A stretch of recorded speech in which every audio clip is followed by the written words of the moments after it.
You never really fit in anywhere, do you? Every friend group feels temporary. Every room feels like it belongs to someone else.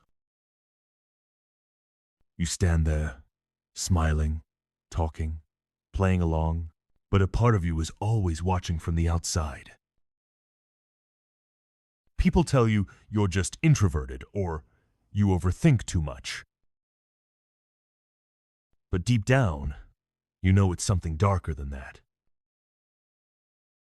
In this video, you're going to learn the real psychological reasons why you never fit in anywhere, and why that might secretly be your greatest weapon. Stay until the end,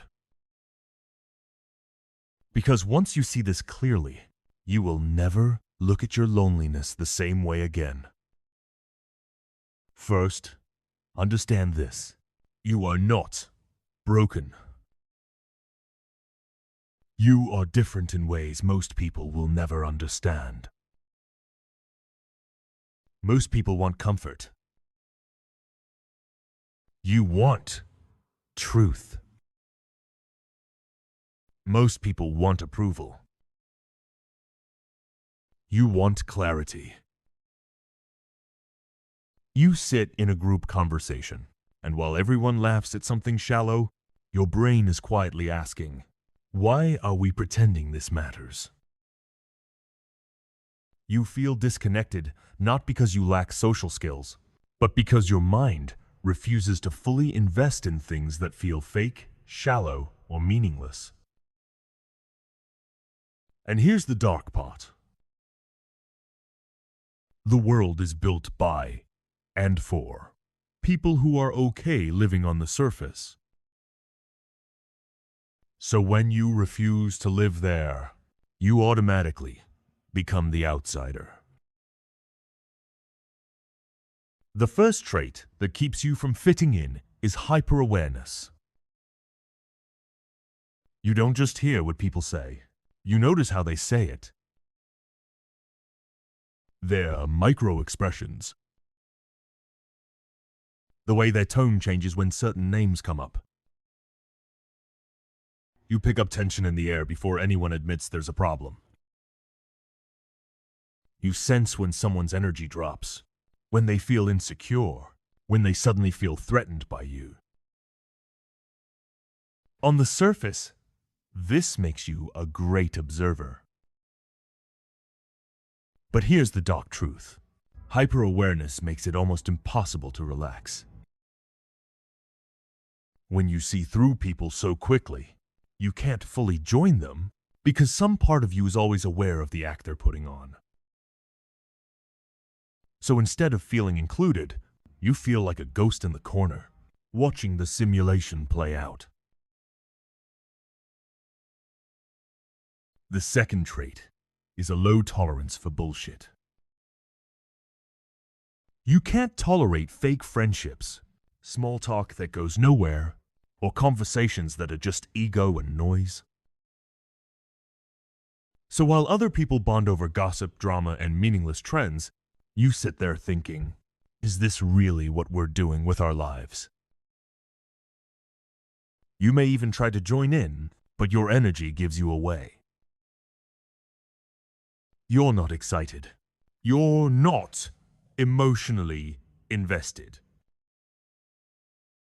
People can feel that. They might label you as boring, cold, or distant, simply because you refuse to get high off the same bullshit they do. The dark psychology here is simple. Groups are held together by shared illusions. When you don't buy into those illusions, you become a threat to the unity of the group. So, subconsciously, they reject you before you can ever reject them. The third trait, you crave depth, not quantity. You don't want 10 surface-level friendships.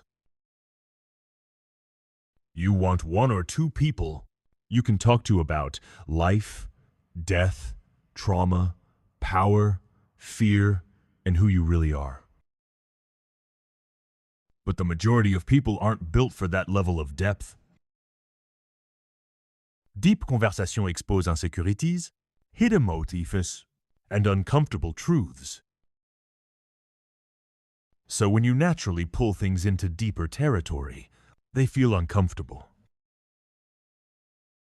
They pull back, change the topic, or slowly distance themselves from you. Over time, this teaches your brain a dangerous lesson. Maybe I should just stay quiet. Maybe I'm too intense. Maybe no one can handle me. So you start masking.